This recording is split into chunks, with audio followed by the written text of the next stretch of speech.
Before we start our program, a couple of people I'd like to introduce.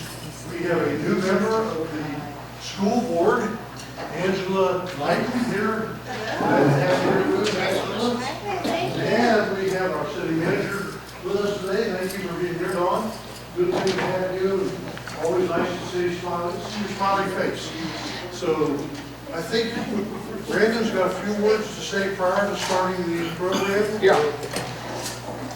I think we got a. You want to put that first slide up? There you go. It's up. I thought it would be of value. See, we have some other new guests today, but for information to those that have not previously attended or acquainted with our series, we're in a series of presentations, and this is the fifth in our series that we started this year back in March. It's a series that we're calling the Great Grad Series. It's a reference to the school backgrounds. Our school district used to be the Greenhills Forest Park District. It's now Winton Woods. But when it was the Forest Park Greenhills District, we had people going through the system that went into fields of work and calling careers that led them into activities that have become known in the whole state of Ohio, or actually in the nation as a whole, or in the world, where some of them have been working. What we wanted to do with this series, though, is we wanted to illustrate, as well as we could, what a Forest Park Greenhills High School education in a diverse, welcoming community, what it prepares students to do in life. Now, there are those that have at least 15 years of work in their chosen field, and they are not only graduates as a consequence of Forest Park schools, but we have some. One of our identified persons in this series was a person from Greenhill who went through school in Greenhills, though she lived in Forest Park. And that's the last one on this list. Renee Mahaffey actually lived on a street in the L section, but attended school in Greenhills and is one of their graduates, one of the proudest ones in our lineage, because she was a Woman of the Year just this year, 2023. But the others, I'll have more to say later, but this is what Glenn Hartong has agreed to participate in as our fifth great grad, as we're speaking of it. Now, I think I'm going to let Hugh show his first slide next, and then I'll fill in after he shows his first slide. As a way of introducing Glenn, if you can get your slide. Switch slides here. See, I think what he's showing is Glenn graduated from Forest Park High School in 1978. And then he went into his career, chosen career, immediately. He actually started, as we understand it, before he left grade school or high school, and he worked at White Cross Media as an instructor. He was a director and a producer already after leaving high school. He then found employment with the Cincinnati Enquirer. Maybe I'll just go ahead, Hugh, and I'll follow up. He won an Emmy, by the way. This is how important the work he's been doing over the years was viewed by outsiders. An Emmy for a nationally known event. This was the, is it on your slide or mine? But it was for a video that was named A Perfect Day. I picked the wrong slide, I'm sorry. It was about Jim Obergefell and his partner John Arthur, who wanted to get married but were denied until they went to the Supreme Court. And it was permitted somewhat a week before John Arthur died, which is what Glenn captured in his video. But it didn't end in the boundaries of the United States, although his work has been shown on ABC, CBS, CNN, CNBC, NBC, ESPN, and PBS, including Deutsche Welle, which is the German wave, the word for German wave, European network that we see on our TV here in the U.S. His work was shown on that, as well as an equivalent service in France called France 24. I've learned this, by the way, by research that Dorothy Frames has done, and I'm reading from notes that she provided, for which we are very grateful. But he's had foreign assignments in Vietnam, Bosnia, and Nigeria. This is a world-class videographer at work from our high school system. What we do when we recognize these great grads is we want them to be known for what they have achieved as an example for others that are still in the system. So we're going to try to make this a part of what students in the district get exposed to. This is not critical our theory, it's history. And so we want that to be a part of their growing up. Well, photo credits that have come to Glenn include the National Geographic, New York Times, Washington Post, and the Times of London. He has taught photography and video workshops and lectured at Vanderbilt University, Ohio University, Kent State University, University of Cincinnati, University of Dayton, Western Kentucky University, Wright State University, and Miami University. Have I missed any? No, you're good. All right. Well, he and his wife, now to close out this introductory portion, and before I turn it over to Glenn, he and his wife, Melinda, live in Springfield Township, but they have an unlisted studio. It is said on their website to be located within 1 mile of Winton Woods. So he's still in our neighborhood. I want to welcome Glenn to our podium. All right, thank you very much. We're going to grab a computer. Hello. My name's Glenn Hartong. I was born in Marymount. My dad was the manager of Frisch's Mainliner in Fairfax, and we spent a couple years there. They were in the honeymoon apartment above the driveway. If you ever been to Marymount, you see there's they were in the honeymoon apartment.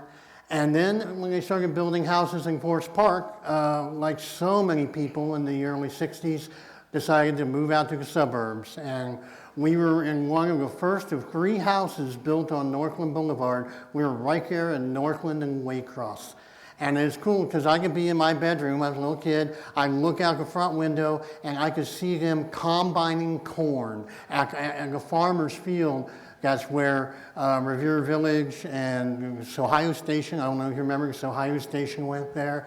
I saw them build the Cantor's Bank right there, whatever that was called. Watched them build Marshes and creatively named Forest Park Pharmacy and the Forest Park Restaurant and the Forest Park Barber Shop. And we went to all of those places, and it was really kind of cool place to grow up. I could see, watch the community grow from literally a farm field to what it is now. And I'm watching all this traffic go back and forth on Winton and Kemper, and it's really pretty amazing what Forest Park did. And growing up in Forest Park, my entire schooling, all the schooling I've ever had was Greenhills Forest Park City Schools. I walked to Cameron Park. I walked to the middle school, which was real easy, and then took a bus or I drove to the high school. So all 12 years of my education were in Forest Park. And you all be, those of you on the board, it was a great education. It was well-rounded. I enjoyed school. I have right here, I can still name every single teacher I ever had, from Mrs. Cordis in kindergarten, Mrs. Burns, Mrs. Cross, Eckler, Lessick, Mr. Kane. I had Mrs. Helen teaching music, ta, ta, tiki, ta. You learned all that. And I remember Mr. Taishu in art class, and he was so cool. He had long hair and a mustache. And he actually used a curse word. And we were really bad one day, and he used a curse word, and we were like, sorry, because he was really cool. And he was one of the teachers, I didn't know it at the time. But, art and music, really important to me. And, got, again, a well-rounded education, because so much of what I've taken away, what eventually was my career, was art and history and some of the softer skills in English, because I do a lot of writing, and I do a lot of caption writing, script writing. I've written stories, and it's just so important. One of the things I have to say about teachers, because one of the teachers that really, really affected me was Mrs. Noltemeyer. And I was in her English classes as a freshman in high school, and I had a tough time. I was a really sick kid. I had a whole bunch of problems growing up, speech impediment. I had cleft lip, cleft palate, blind in one eye, believe it or not, deaf, almost deaf in this year. And so I had a lot of challenges, but people in the school supported me. I had a lot of speech teachers, things like that really helped me through. But Mrs. Noltemeyer was one of the most encouraging. And even to this day, I remember things that she said, and can even buoy me on a bad day. One of them was she gave me the assignment to go talk, we had to do a news story. I'd be in the news business, but we had to go do a news story, and I got the assignment, go talk to Mr. Annapol. And Mr. Annapol was the assistant principal, and he was kind of the enforcer. You didn't want to go see Mr. Annapol, because, you're probably in trouble. But anyway, okay, I'm going to go see Mr. Annapol, and I'm sitting outside the office, and people are walking by like, are you in trouble? And again, he called me in, and I had my little list of questions, and I was nervous, but he couldn't have been any nicer. And I even screwed up the courage to ask a couple follow-up questions, and we are ringing. There you go. Oh, I know why. There you go. I asked a couple follow-up questions, and come back here. I asked a couple follow-up questions, and he was gracious, and I got a pretty decent story. I did a good job, and I got an A+. And she wrote on there, great writing, you ought to think about becoming a reporter. Cool. That really meant a lot to me. And then a few months later, we had to do a big report at the end of the year, before you move on to the 10th grade. And you got to pick your topic, and I looked down my list of topics, and one of them was the Manhattan Project. I didn't know what that was, really. But I started reading about it, and I went to the library, and he was so helpful, and I got all the books, and I'm just like, oh my God, when you're a young adolescent boy, the Manhattan Project, that's pretty exciting. That's some really interesting stuff. And, I wrote the script for my Oppenheimer. No, I didn't. I wrote a very, very thorough report. I was like, this is exciting. And I was buoyed by what she had written earlier, and I turned in my report, and I got back A++. You really ought to become a writer. And that's stuck with me even to today. And that is so important what a good education and good caring teachers can do for you. A couple of other things that were really important to me was I took 2 years of French. And junior year in French class, we went to Quebec City and got the field trip and got to speak a little bit of French. And it was, just up on the bus and back one night over. But that was a really, really cool thing to go to a culture very much unlike Forest Park and immerse yourself in it for a day. And then the senior year, and I don't know how my mom did it. I grew up in a single family, single mom, raising me up on, 707 Northland Boulevard, but we managed to stay in the house. And I went to a trip to Paris, France with the French club. It was me and 12 girls. And I was too shy to really take advantage of that, but but it was really cool nonetheless. But it was so cool to be given have that kind of opportunity, and I don't know how my mom afforded it. I think my cousins paid for it. I never found out. But it was really cool, and probably one of the most profound moments, and I don't think it would happen today, was we had like a free afternoon, and I asked Mrs. Ritchie, she said, oh, just go walk around. And so I had like 5 hours to myself, and I walked around the left bank of Paris because our hotel was very nearby, walking past Notre Dame, and mostly just walking around and hearing the language. And even for a minute there, I started kind of thinking in the language, and it's like, wow, this is really cool stuff. And the French has served me well when I'll tell you a little bit later when I went to Vietnam for the Inquirer. They were a French colony. I can't speak Vietnamese except a couple words I learned, but I could speak French. They can speak French. I could communicate. And not too long ago, about 2 years ago, I'm out at Harbor Point with the dogs, and there's this camper driving in the parking lot there, and you're lost, okay? And I walk up, and I know it really well. I said, knocked on the window, can I help you? And they go, well, they're from Canada. Parlez-vous français? I go, oui, je parle français un peu. And I was able to give them some directions. And who'd have thought, they're driving into, Springfield Township, and pull up to the only guy who can speak French in, 20 miles, right? But it was really cool. I'm looking here, like I got to be a school crossing guard at Cameron Park. That was really cool. The best part was, you got extra lunch. You were the last one in, and they gave you like extra pizza burgers or an extra grilled cheese. And I guess I was probably abusing my authority, but it was really cool. It made you feel really special. I'm kind of looking at my notes here because I was like, man, that's a lot. That was a long time ago. I got to think about this. But I remember one of the most vivid memories is Mr. McDermott. Some of you might remember him. He was a shop teacher, and he's the one that was in charge of the dreaded square dancing. And that's a memory I think all of us that were in school in those years had. Is why you guys are like, why are we doing this? But it was really cool. So I liked school. I really enjoyed it. I loved my classes. I loved my teachers.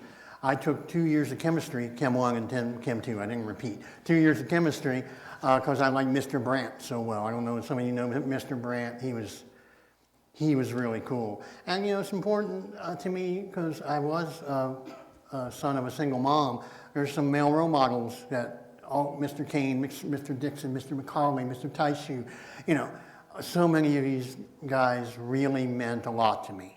And I thought, wow, that's the power of education. And I have taught a couple semesters, and I tried to bring that to my classes, try to be someone that these students might look up to. But in high school, my junior year, I started to work. We need money, and I said, well, I'll go get a job, and I got a job as a busboy at the Flaming Pit. I don't know if any of you remember, but it was, it was really good, right? It was a really good steakhouse. It was like Jeff Ruby's good. And and I got a job as a busser, and then I got promoted to the dish room. And then from the dish room, I got to started doing some prep back in the kitchen. And then they said, well, we're a little short today. You're going to be on the line. And I learned to cook steaks. And really, by the time I had graduated high school, I was kitchen manager at the Flaming Pit.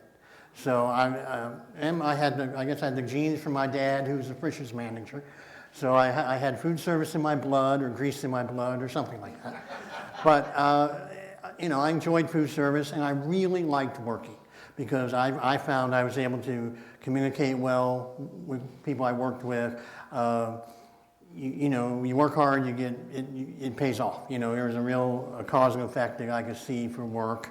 But we got a new manager, a younger son, at the Flaming Pit, and things were kind of not so good. He was all about cost and saving money, and the quality went down, and the atmosphere became kind of tense. So my mom worked at Maple Knoll Village, and she said, well, let me check. And I got a call, and I was able to move to the dietary department in Maple Knoll Village, where I was a dietary supervisor. And I'm 21, 22 years old, and I'm supervising people, and that was a little awkward, but I did it. I learned.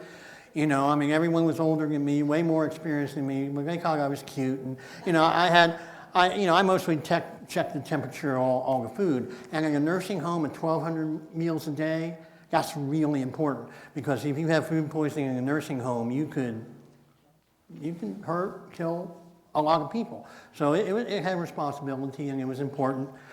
And one of the people that I was working with, he had a camera, and we'd go out on days off, and I'd go with him, and he'd be taking pictures, and I'd be going. And so I thought, I didn't want to carry his tripod, so I thought, you know what? I'll buy a camera. And despite what that picture shows you, that's something I took in the mirror when I was little. I wasn't really into photography, but I kind of had to. It was like, well, I'll buy a camera. And I didn't even know enough what to buy. So I went to the Enquirer Classifieds. You all remember those, right? The Enquirer Classifieds, and I bought an Olympus OM1 and a Vivitar Series 1 135 millimeter lens, which is that's a telephoto lens. I didn't even know enough to know your only lens probably shouldn't be a telephoto. But it was really probably good for me, because it forced me, because it's a narrow field of view, and I really had to focus and compose. It's not just a wide shot where you kind of aim in the general direction. I had to really be careful. And it kind of taught me the composition, and my first pictures came back pretty good, and I thought, this is kind of fun. And I bought a book called John Hedgecoe's Guide to 35 millimeter Photography. I still have that book. Really, really thorough book. It covered everything from shooting to lighting to processing and printing, and it was all in there. And I was reading it, and I thought, I get this. I felt comfortable with it. I understood the concepts. I kind of maybe had a knack for it. Little did I know until my mom and dad found out. Well, my mom shot weddings in Cleveland in the 40s. And my dad, his job before he was a tail gunner B-17, he was in the Kansas Air National Guard. He was an aerial photographer. Huh, who knew, right? But, okay, it must be in, pixels must be in my blood, right? And so I started teaching myself photography, and I met Alice, who was the director of Forest Park Living. We had that magazine, and then we also had Hilltop News, Hilltop Press News. Hilltop. Anyway, okay, long time ago, many name changes ago, but I thought, well, that might be fun, and I'll do some of that. And I wasn't very good at it. And then one day I went to the bookstore, and I saw a book from the National Press Photographers Association, Pictures of the Year. And so newspaper photographers and magazine photographers from around the country would enter this contest, and they came out with this book of the best news photography in America every year. And I started looking through those books, and it's like, wow, my eyes really opened. And I started looking at those pictures and studying those pictures, and I'm like, that's what I want to do. I don't want to do weddings, I don't want to shoot babies, I don't want to do portraits. That's what I want to do. So I really made a run at press community newspapers, and I started doing football games for $5 a picture on Friday nights. But sometimes you got 4 or 5 pictures run, that's pretty good, when you're back there in 1982.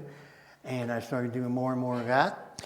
And then, as you do when you're young, and I was still working at Maple Knoll at the time, I'd gone from dietary to the maintenance department, where I was the maintenance driver. Well, that means I drove their bus. And that was a really good job. It really was. I took the residents to shopping 3 times a week. We went downtown once a month. We'd go to music hall. We'd go on trips a couple times a year. When we went to the mall, some of the ladies just sat and wanted to talk to me. Not because it was me, just because they was talking to somebody, right? But that was really good. It helped me to know how to deal with people. And driving a bus has a lot of responsibility, and I was kind of handled that okay. And that was really fun. But I was still really getting into photography.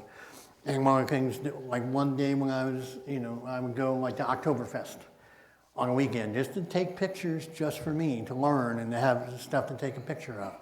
And when I was down there, there was a photographer there. And he had his son on his backpack. I didn't know it was his son, but a kid in the backpack. And he was taking a picture, and his son's reaching over the top of his head about to grab his camera. I make that picture, and it turns out that guy was Ed Rinke. And Ed was the chief photographer of the Cincinnati Enquirer at the time. And I found out somehow, guess who it was, and I held on to that picture for a few weeks, and I thought, well, maybe I can take a copy down to Ed and introduce myself and all this and the other things. And I took it down to Ed, and he's like, oh, God, that's really nice. No one ever brings photographers' pictures, you know, and that's really nice. We have this assignment tonight at the Anderson Indoor Soccer, and they just opened up the indoor soccer rink. Could you go and shoot that? Okay, I guess so. And you know, it was hard. It was indoors. It was dark. You had to know what you're doing. And so he said, just come in tomorrow, process and print your film, give it to Charlie, the photo guy, and we'll talk. And so I did, and I came in the next day, processed, printed, gave my pictures to Charlie, and Charlie's like, I said, is that here? He said, no, I had called in sick. So, but you know, I have these 3 assignments. Can you go do these? Okay. And I come back and I bring them back, blah, blah, blah. And I go, well, by the time Ed had gotten back on Monday, I'd shot 8 assignments. I've been on page 1 twice and the Metro cover 3 times. So Ed says, you're good. So I freelanced for them.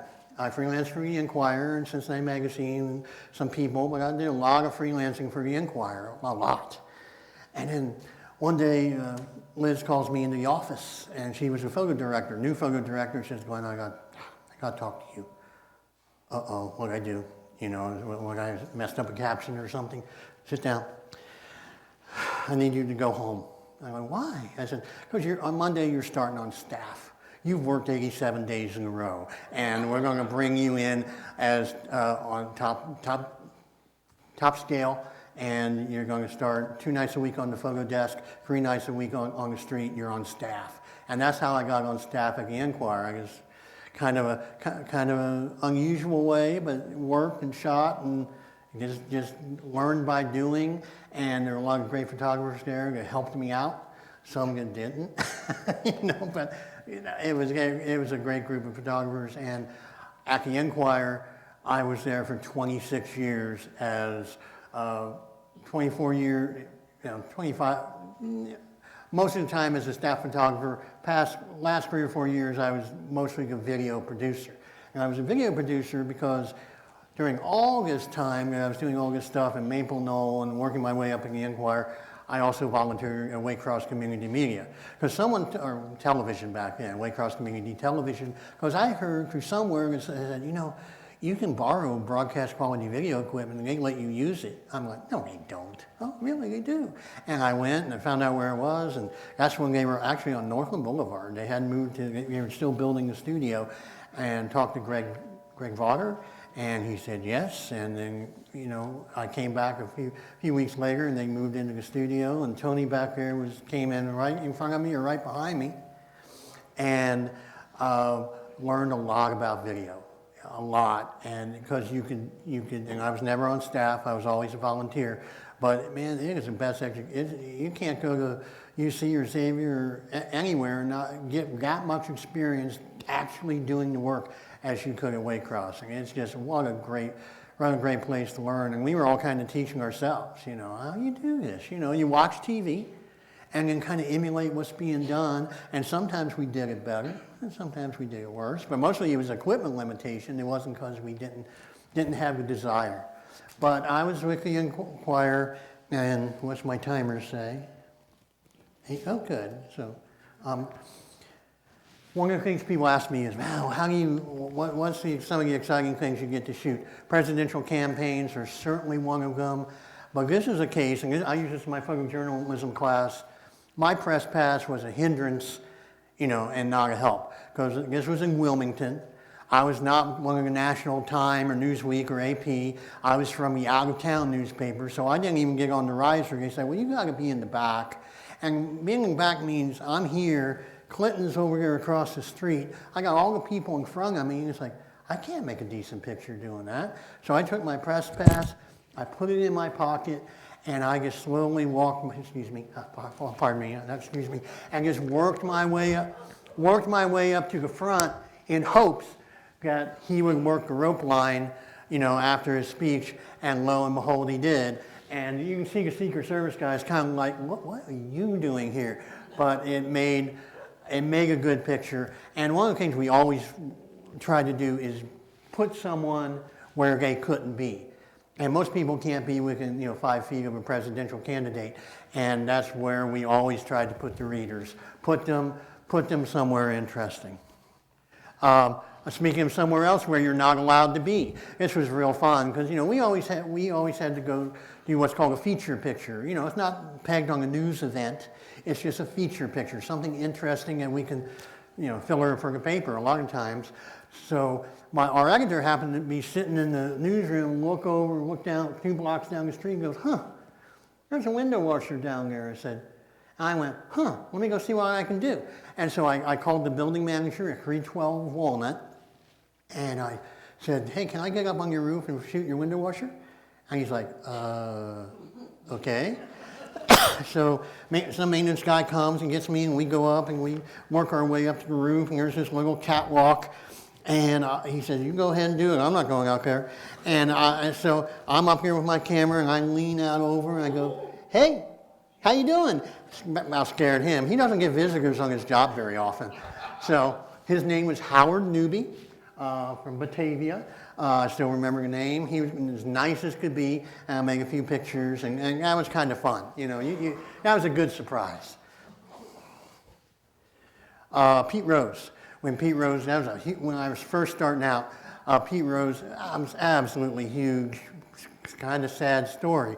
This is him coming out of federal court. And you can tell that's national media all the way around. And it was a real scrum, to try to get a clean shot. But I saw there was an Enquirer newspaper box right there. So I got up and stood on top of the newspaper box. And one of the cops comes over and says, "Get down from there." I pulled out my pass and I said, Enquirer, it's my box." He went, "You're right." And he let me stay up there. And Pete Rose came out, and I had my new 14 millimeter lens, but I thought that was just kind of a cool photo, and really one of the historic moments that we get to celebrate. This was Operation Smile, one of the absolute greatest things I did at the paper. Lawrence Kurtzman, Debbie Smith, they're from here, plastic surgeon and his chief surgical nurse, and doctors from all over the country. Operation Smile, we flew into Hanoi, and there were about 24 on the team. We spent 10 days there and did 114 cleft lip and cleft palate surgeries. And real meatball stuff. When I had mine done, I had 12 surgeries over the course of about 12 years. This was one surgery, we're never coming back. So, it's not perfect, but the work done on them, the before and the afters, really remarkable. This woman is actually Chinese. She walked across the Chinese border, they heard about it on Voice of America, and walked nearly 600 miles to come to have her son worked on. But we called him Charlie Hustle because we just did. It was pretty cool. Tom Browning's Perfect Game. I was still freelance. We weren't covering the games at that time because the team was really bad.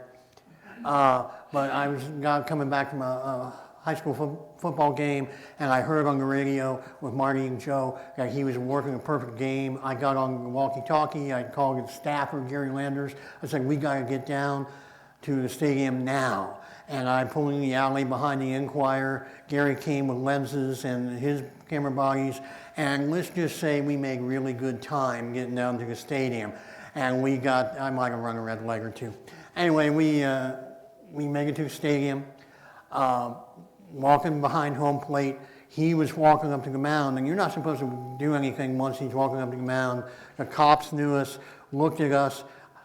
Gary said, "I'm going to first." I said, "I'm going to third." And we got his reaction to the end of the perfect game. We almost didn't. Paul Brown.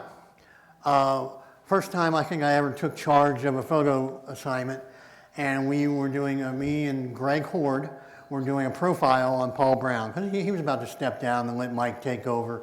And we were doing some shots of him in his office, and That really sucked. It wasn't good at all. It was grim, dark office. I said, can we, sir, Mr. Brown, could we maybe go outside and get some shots? I know it's kind of cold, but could we go out to the field? And he went, okay, I got a few minutes. And I looked at, and he grabbed his hat. I'm like, yeah, and his trench coat. I'm like, you know, that's iconic for him. And we were walking out, and then, hold on, right here, sir, see, just don't move. And I got a picture. You know, it's just so cool and so iconic, and just the fact that I decided what I got's not working. I'm going to ask this guy, you know, who's an icon, right? It's Paul Brown, and I'm a little first-year nobody photographer, but I just thought it's one of my favorite pictures. Glencoe Place, just because I like the name. No, it's we're always looking for pictures and pattern and something interesting. And I'd driven by this building a million times looking for something. Finally, one day, there he is. He's sitting on the porch. He's reading a book. He wants to give me his name, and it's just a nice feature picture. And I use this as an example for journalism students. Don't give up. If you have a place where you think there's going to be a picture, keep going back. Sometimes you'll come up dry, but one of these days, you know, you'll reel in the fish. Real important. It didn't get as much play as I would have liked, but you have Archbishop Daniel Pilarczyk, his lawyer, two lawyers. You have Mike Allen, you have Judge Niehaus, and he was pleading guilty on behalf of the diocese for some cover-up on child sex abuse. And it is the first time in the country that we know of that a person in clerical garb had stood in front of a judge. You had attorneys for different dioceses representing, but it's really the first time that an archbishop stood up there and represented the church in front of the court. And what's neat about it is because we went to court every day, Judge Niehaus knew who I was, and I'd say, can I stand up here on the dais next to you? And he said yes, because I asked, and he knew the importance of the picture, and you're able to make a picture with him and all the players in it. And it's important to you know, I don't want to do that every day, because, you know, I wear out my welcome, but sometimes you want to make that request. Alexandria Apartments in Walnut Hills.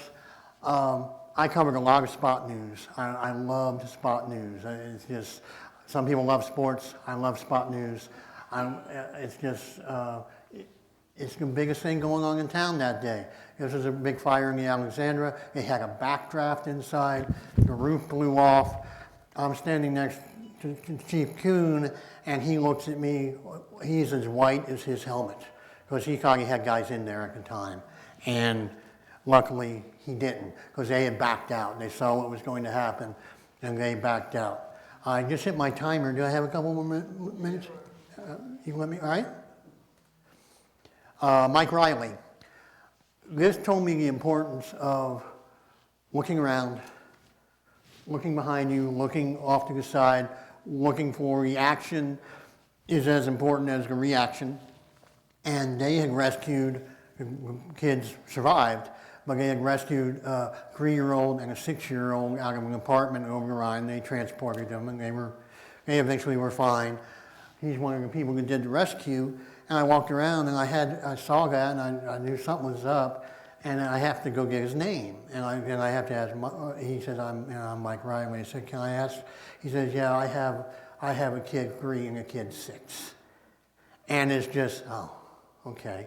But you tell the story, and that's important to me because this is what the first responders go to. And a lot of people don't think about that. They don't think about, wow, they have kids too. They were affected by this too. And it really was kind of the beginning of me learning to deal with first responders, cops and firefighters as people and getting to know them, and really makes it better.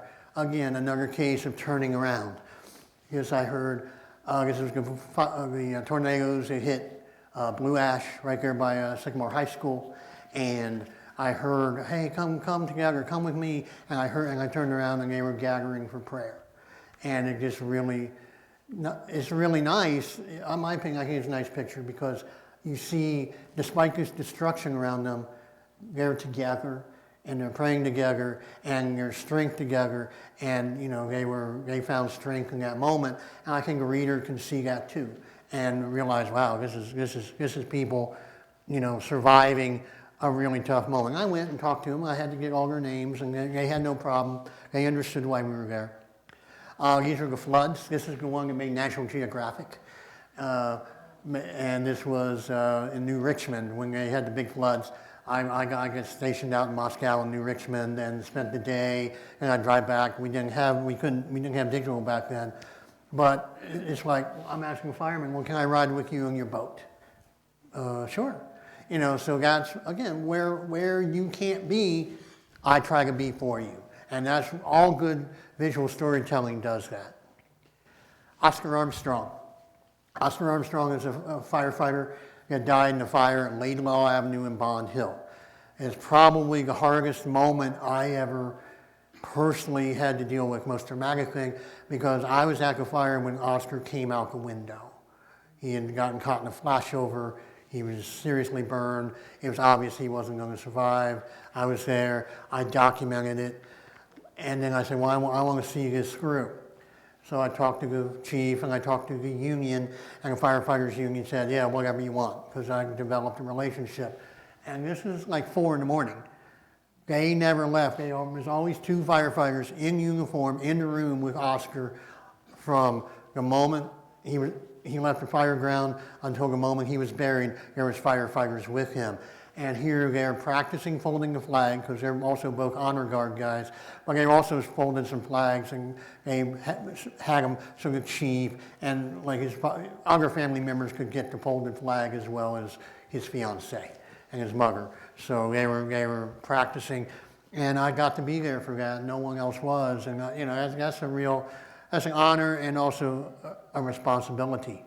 This is police officer Sonny Kim's funeral, and it was amazing during the most key moment of Sonny Kim's funeral, where it was actually a beautiful, bright, sunny day. But as they're folding the flag and the very last moment and they're blowing taps, all of a sudden the heavens opened up. And everyone's like, wow. It's like, people were like, God is crying. And it may have been. That was a very, very huge service. I was in one of the lead cars, and so I could hear the radio, and we had just pulled into the cemetery off of in Montgomery, off of 275 in Montgomery Road, and cars are just leaving Centos, police cars. It was almost 14 miles, solid line of police cars in Sonny Kim's procession, and that was just incredible. And just to be given the access, we were actually the official photographers for the event. Most resale picture the Inquirer ever had. I was downtown in Covington at Burger King, double cheeseburger, cup of coffee, and it started raining, but the sun was out, and I'm like, wait, raining, sun out, and I made really good time up to DeVue Park, and I'm getting up there. And I get out of the car, and I get the camera, and I step out of the car, and as I'm going down the hill, got rainbow starts to fade. This has not been retouched, it's not been oversaturated, it was spectacular. And that is like frame number 2 right there. Frame number 1, a little out of focus. Frame number 2, right on the money. Frame number 3 and 4, it starts to fade. This really set me up with, he survived. One of the most dramatic moments I ever photographed. The day before Thanksgiving, I was going to go to Kroger's to get them packing roses for the next, that was the biggest rose seller in the world is Kroger. And I hear the scanner goes off, says there's a working fire, Staburn Avenue, which is down on Route 4 near in Hartwell, like it's Springfield Township.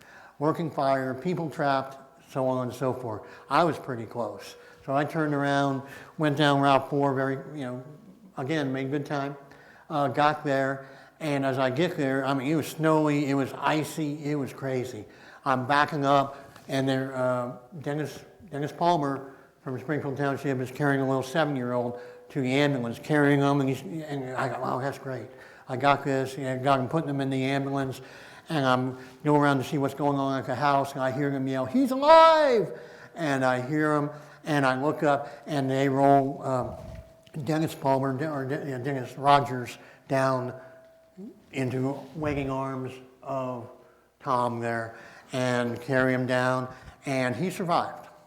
But we did not run the picture, because we did not know if he was going to survive to the next day.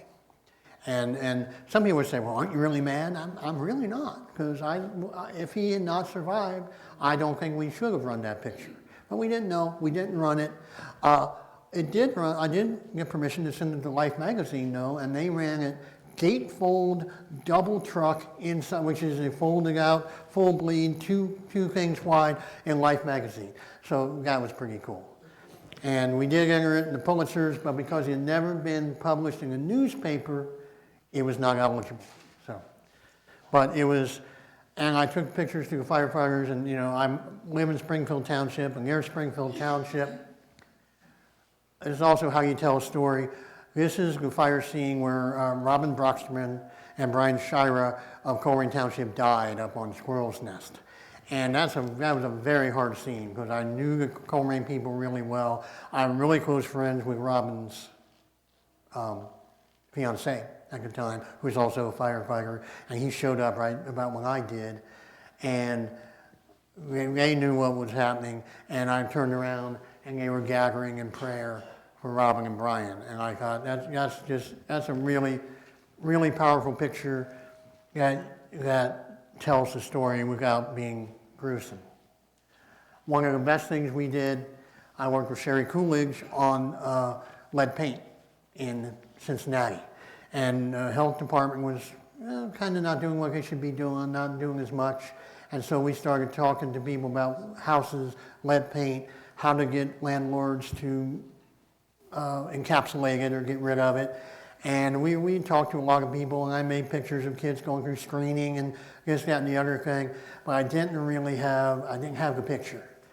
And I'm in these people's houses, and this is all lead paint. And my radio goes off, so I said, I gotta go answer this, my Nextel at the time. And it was the photo desk asking if I had anything. And I'm going, well, I'm working on, hold on. I see him peering out the door at me. And that led the package. You know, so I turn around, pay attention, and he'd follow me out to see what I was doing. And I said, yeah, I think we have something now. And I just thought, really one of my favorite pictures to ever go with a package. I won an Emmy.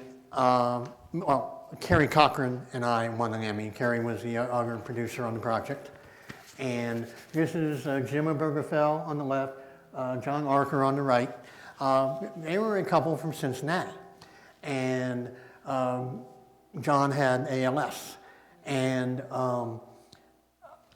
they wanted to get married. And almost every state, including Ohio, both people have to go to the clerk of courts and get the paperwork and things like that before they even get married. In Maryland, only one person had to go get the paperwork. So, okay, Jim went and got the paperwork, but they had to be married in Maryland for that license to work.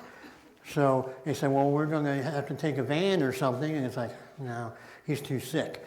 So they said, well, I guess we'll need a medical jet. Well, that's $14,000.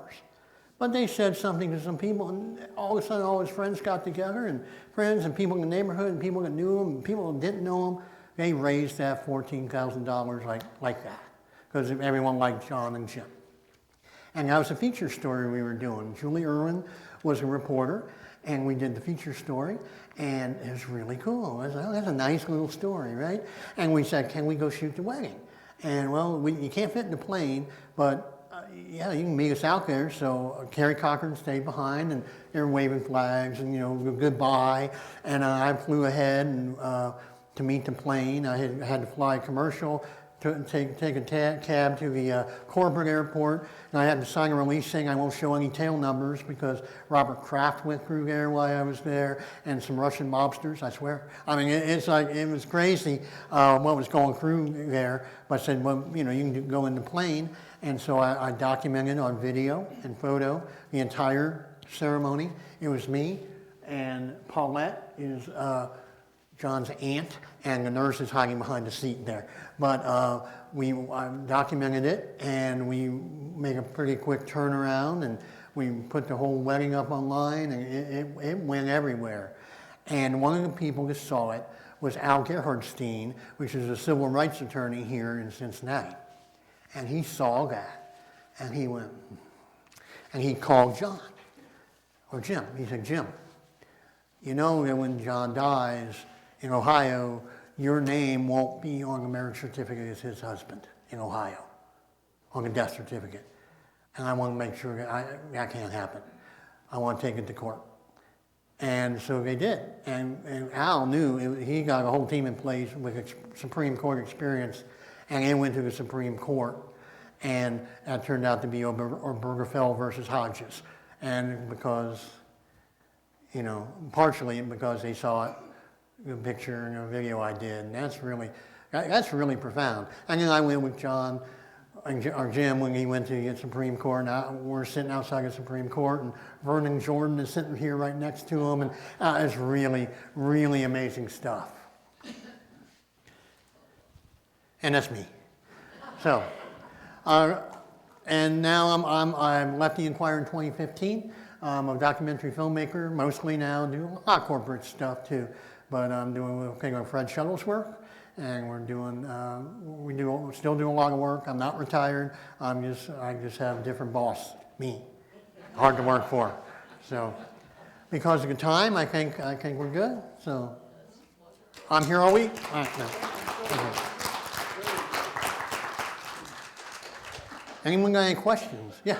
Was Chris Doyle one of those 12 girls that was in France with you? I don't think so. No. Maybe. Yeah, I remember her going. The German club went to Germany and the French club went to France. Yeah, it was. No, I don't think so, but I might be wrong. What year was it? 78.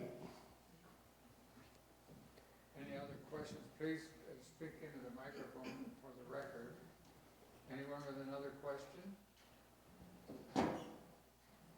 Well, I Good. have one. I'm curious. I liked the privilege you had with the courtroom scene with the Archbishop. I didn't remember his name. Daniel Pilarczyk. Pilarczyk. Pilarczyk. Yeah. Oh, now it comes. Okay. Pilarczyz. Yeah, yes, Pilarczyk. Yes. Okay. Well, that was a great shot and a nice privilege to have with the judge helping. But there were two lawyers in the background. I have recognized one of them as a Mark Vanderlaan. Yep. Is he in that picture? Yeah, Mark Vanderlaan. Okay. I don't, I have it on my caption, but I don't remember it off the top of my head. Well, I knew him from other contacts, but I wasn't sure any longer. That was how many years ago? 93, 94? That's a long time ago.